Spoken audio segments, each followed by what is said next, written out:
Hello बच्चों, बेटा आज हम करेंगे जलेबी क्वेश्चन। खाने नहीं है, जलेबी क्वेश्चन करना है, ठीक है। गिवन क्या है बच्चों, ये एक अरेंजमेंट आपको दिया गया है इस तरह से जलेबी फॉर्म में, यानी कॉपर वायर है आपके पास, उसको ऐसे माउंट कर दिया गया है, ठीक है। तो ये इसकी फॉर्म ऐसी है जलेबी जैसी, इसलिए इसको जलेबी क्वेश्चन बोला है, ठीक है बेटा। तो देखिए आपकी जो टर्न्स है वो number of turns n given है। ए जो है बेटा, ए इनर रेडियस है, यानी ये वाला जो अंदर वाला है आपका ए, और जो आउटर रेडियस है यानी बाहर वाले का ये आपका बी है, ठीक है बेटा। अब हमें फाइंड करना है net magnetic field at O point. कहाँ पर फाइंड आउट करना है? ओ पॉइंट पर net magnetic field find out करना है ड्यू टू दिस अरेंजमेंट, ठीक है। तो देखिए बेटा ये क्वेश्चन आपका आईआईटी में आया हुआ क्वेश्चन है, इंपॉर्टेंट क्वेश्चन है। तो इसको देखिए कैसे करेंगे आप, स्टार्ट करते हैं। सबसे पहले हम इसको ऐसे मान लेंगे अपने अरेंजमेंट को कि हमारे पास ये इस तरह का स्ट्रक्चर है। तो ये मैंने आउटर रेडियस वाला ले लिया है और ये मैंने इनर वाला ले लिया है बेटा, ये वाला इनर, और ये हो गया सेंटर फील्ड। ओ पॉइंट पर हमें फाइंड आउट करना है मैग्नेटिक फील्ड। तो ये हो गया हमारा रेडियस ए और ये हो गया हमारा रेडियस बी, ठीक है। अब इसके अंदर एन टर्न्स बनी हुई है, जैसे कि आपको दिखाई दे रही है ना यहाँ पर, तो ये उसी के लिए बनाया हुआ है। एन टर्न्स बनी हुई है ऐसे ऐसे, ठीक है। तो यहाँ पर सबसे पहले हमें क्या करना होगा बेटा, सेंटर से आर दूरी पर जाकर हम एक छोटी सी डी आर थिकनेस की लूप कंसीडर कर लेंगे, ठीक है। तो हमने क्या किया, डी आर थिकनेस की लूप कंसीडर कर लेंगे। तो लो भाई ये हम कर लेते हैं, डी आर थिकनेस की एक लूप कंसीडर आर दूरी पर जाकर। तो ये जो शेडेड पार्ट है ये वाला, ठीक है, इसको देखिए अच्छे से आप। ये जो आपका शेडेड पार्ट है ये आपका डी आर, क्या है बेटा, डी आर, और इसका रेडियस क्या है आपका आर है। तो आर दूरी पे जाके आपने डी आर एक थिकनेस की कॉइल कट कर दी, ठीक है। अब वहां पर जो इस स्मॉल डी आर की वजह से, स्मॉल थिकनेस डी आर वाली जो कॉइल है उसकी वजह से जो मैग्नेटिक फील्ड होगा, क्या वो स्मॉल मैग्नेटिक फील्ड होगा। Therefore small magnetic field due to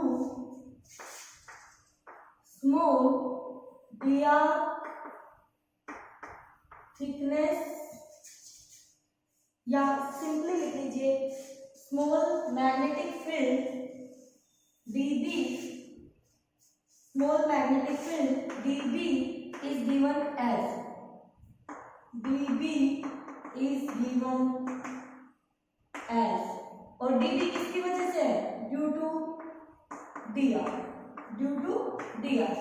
okay. तो देखिए बेटा अब dr जो है वो थिकनेस है इस रिंग का, तो सेंटर से r दूरी पे, यानी इस रिंग का जो रेडियस हो गया वो r हो गया, ठीक है। तो mu not upon 4 pi current I upon में रेडियस r इंटू में एंगल 2 पाई। लेकिन बेटा अब जो dr थिकनेस है लूप की, उस थिकनेस में क्या करंट I होगा सिर्फ? नहीं, उसमें करंट जो होगा, क्योंकि एक टर्न में आई है तो dr में टर्न्स कितनी होगी, dn होगी। कितनी होगी बेटा, dn होगी, बोलो बेटा। तो जो dn होगी क्या वो I इंटू, सॉरी, जो करंट होगा इसमें क्या वो I इंटू dn लिखा जाएगा। नंबर ऑफ टर्न्स कितनी होगी, dn, ओके। आगे चल के इसकी वैल्यू पुट कर लेंगे हम। बोलो बेटा ये आपको लिखना आया, dB मैग्नेटिक फील्ड क्या है, स्मॉल मैग्नेटिक फील्ड है ड्यू टू dr, जो एलिमेंट आपने माना है स्मॉल एलिमेंट, उसकी वजह से। तो आप लिख सकते हैं due to dr small element, okay. अब देखिए बेटा, तो यहाँ पर अब हमें क्या करना है, इस dn की वैल्यू पुट करनी है।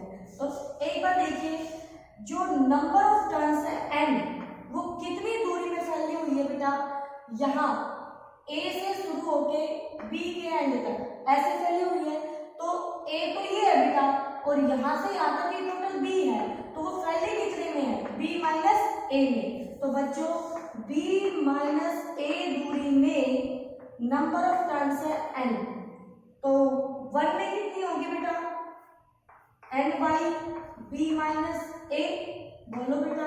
और हमें चाहिए कितने में, डी आर में, कितनी दूरी में चाहिए, डी आर में, तो डी आर दूरी में कितनी होगी, एन अपॉन में B minus A into D R. और यही जो डी आर में नंबर ऑफ टर्न्स है वही क्या है, वही हमारा डी एन है, बोलो बेटा, ठीक है। तो क्या ये डी एन की वैल्यू था कि यहाँ रख दूं, तो बताइए, देयरफॉर ये हम एक अपने ब्रैकेट में क्लोज कर देंगे, ठीक है। नोट्स में आपको ये साइड में मिलेगा एज इट इज। तो बताइए D B equal to mu not upon 4 pi as it is 2 pi I as it is upon में आर एज इट इज। बेटा डी एन की वैल्यू आ गई N D R divided by B minus A, बोलो बेटा, कर लोगे यहाँ तक, ठीक है। आगे देखिए, यहाँ से आप चाहे तो इनको कैंसिल कर सकते हैं, 2 पे ये इसको कैंसिल कर देगा, ठीक है। तो डी बी आया हमारे पास mu not I N upon में बी माइनस ए इंटू में 2, ये 2 भी आ गया, साथ में रह गया है डी आर बाई आर। क्या टोटल के लिए इसको इंटीग्रेट कर दे, तो इंटीग्रेटिंग ऑन बोथ साइड्स, बोलो बेटा, ये हम लिख लेंगे इंटीग्रेटिंग ऑन बोथ साइड्स।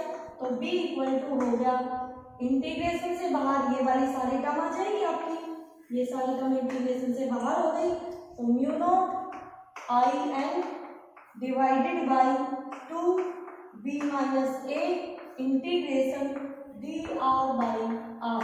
अब देखो बेटा, ये आर आप यहाँ भी मान सकते थे बिल्कुल ए के पास, यानी लोअर, कम से कम हम इसको ए के बराबर ले सकते हैं इस आर को, तो लोअर लिमिट ए हो गई, ज्यादा से ज्यादा इस आर को हम बी के नजदीक ले सकते थे बिल्कुल आउटर वाले के पास, तो अपर लिमिट बी हो गई, बोलो बेटा, लिमिट लगानी आई, ठीक है। तो b equal to mu note I N by 2 B minus A, और बच्चों 1 बाई आर का इंटीग्रेशन एल एन आर, और लिमिट हो गई ए टू बी, ठीक है। अब हमें लिमिट पुट करनी है, तो b equal to mu note I N by 2 B minus A L N. बेटा अपर लिमिट रखूंगी माइनस लोअर लिमिट, तो उसको मैं लिख सकती हूँ b बाई ए, और ये आपका रिजल्ट है। ये एमसीक्यू क्वेश्चन में आया हुआ है बेटा, तो इस तरह से आप इस जेनेटिक क्वेश्चन को सोल्व कर सकते हो, बिल्कुल इजी है। देखिए फिर से क्या कह रहे हैं इसमें कि ये एक फॉर्म दी गई है, तो इस फॉर्म में जो इनर वाली कोइल है उसका रेडियस ए है बेटा, तो हमने अंदर वाली कोइल बना ली ए रेडियस की, बाहर वाली जो कोइल है उसका रेडियस बी है बच्चों, तो उसकी रेडियस हमने बी लेके बाहर वाली कोइल बना ली बेटा, ठीक है। फिर हमने एक छोटी सी थिकनेस की कोइल मानी यहाँ पर, जिसमें D N number of turns होंगी, तो एक कोइल में करंट आई है, तो डी एन में कितना होगा, आई इंटू डी एन, ठीक है बेटा। उसके बाद सिंपल है आपका, बस हमने गिवन जो प्रॉब्लम है उसको सिंप्लीफाई कर दिया, ठीक है बेटा। तो चलिए नेक्स्ट आता है बेटा आपके पास मैग्नेटिक फोर्स फाइंड आउट करना है हमें ऑन ए चार्ज पार्टिकल। तो देखिए हम कैसे करेंगे, magnetic force on A charge particle.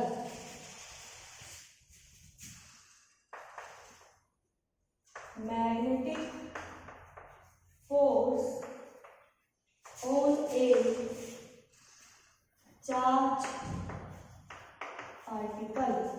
देखिए जब हमने किसी मैग्नेटिक फील्ड में चार्ज पार्टिकल क्यू को रखा, तो क्या पाया हमने कि उसके ऊपर जो फोर्स लग रही है एफ एम मैग्नेटिक फोर्स, वो मिली आपको Q B B sine of theta, sine of theta, ठीक है बेटा। यानी जो ये फोर्स है, ये फोर्स डिपेंड करता है चार्ज कितना है हमारा, ये डिपेंड करता है मैग्नेटिक फील्ड कितना है हमारा, और ये साथ में डिपेंड करता है उसका वेलोसिटी कंपोनेंट यानी v sin थीटा पर, डिपेंड करता है v sin थीटा पर। फिर सभी पैरामीटर्स को एक साथ किया आपने तो आपके पास ये फॉर्म आ गई क्या v b sin थीटा। ठीक है, इसकी वेक्टर फॉर्म जो हम लिखेंगे वो होगी F M vector equal to क्या v cross b, v cross b। तो बेटा ये इसकी वेक्टर फॉर्म है। ठीक है, अब ध्यान से देखना ये इसकी वेक्टर फॉर्म। अब देखो बेटा इसके स्पेशल केस में सबसे पहला पॉइंट आता है अगर हमारा चार्ज रेस्ट में है तो चार्ज एट रेस्ट, अगर आपका चार्ज रेस्ट में है बेटा तो उसका v क्या होगा, 0 होगा। अगर उसका v 0 है तो उसके ऊपर कोई फोर्स नहीं लगेगा। अगर आपका चार्ज स्टैटिक कंडीशन में है, रेस्ट में है, तो उस पर मैग्नेटिक फोर्स एक्ट नहीं करेगा। ध्यान से सुन लीजिए बेटा। ठीक है, सेकंड केस है अगर आपका चार्ज मूव कर रहा है पैरेलल टू मैग्नेटिक फील्ड, यानी कि v वेक्टर अगर पैरेलल है b वेक्टर के, इसका मतलब दैट इज जो थीटा बन रहा है वो 0 डिग्री बन रहा है। तो 0 डिग्री अगर एंगल बनता है वेलोसिटी में और मैग्नेटिक फील्ड में, इसका मतलब पार्टिकल मूव कर रहा है अलोंग द मैग्नेटिक फील्ड। तो मैग्नेटिक फील्ड के अलोंग जाएगा तो थीटा 0 बनाएगा, फिर भी वो कोई फोर्स फील नहीं करेगा, तो मैग्नेटिक फोर्स उसका 0 होगा।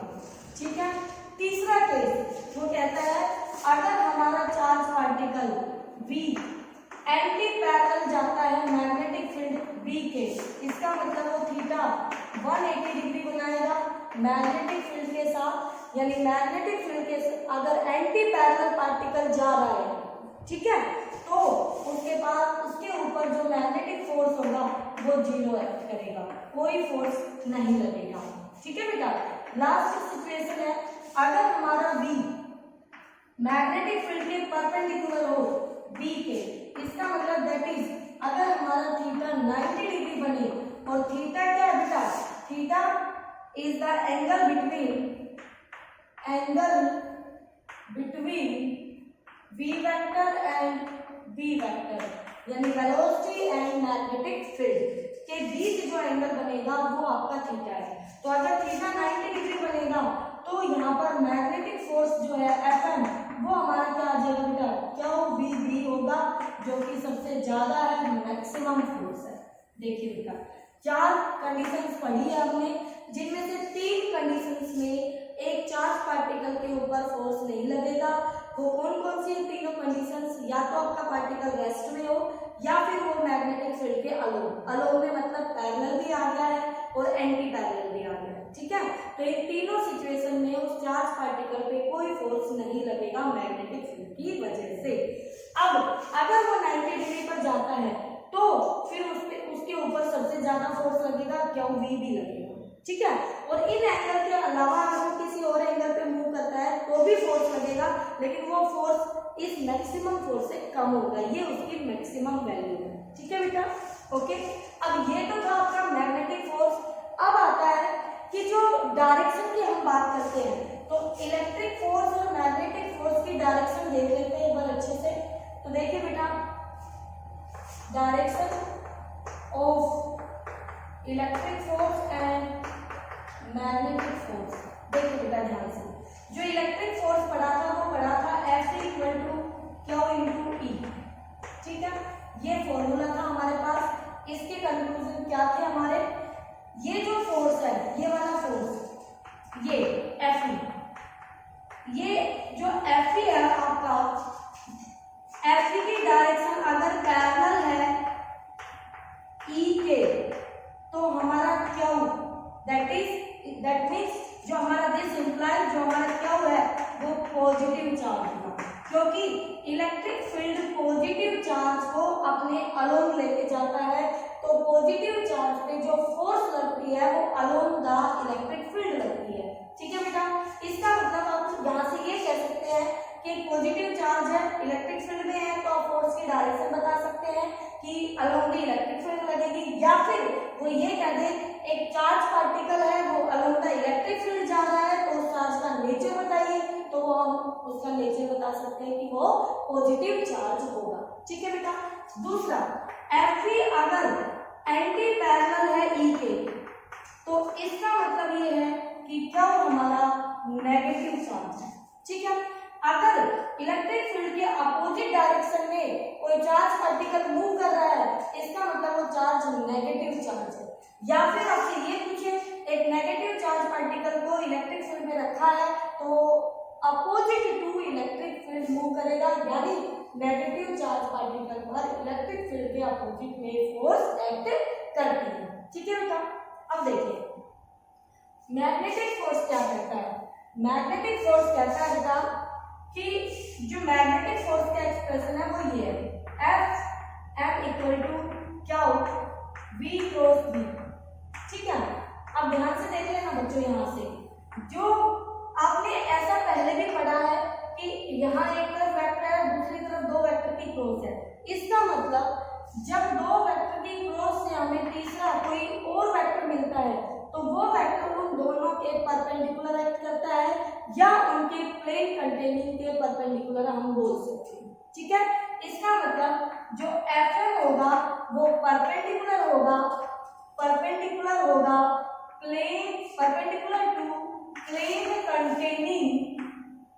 Containing V vector and B vector, यानी वो V और B दोनों के परपेंडिकुलर होगा। अब यहाँ से एक बहुत ही इंपॉर्टेंट कॉन्सेप्ट उठ के आएगा।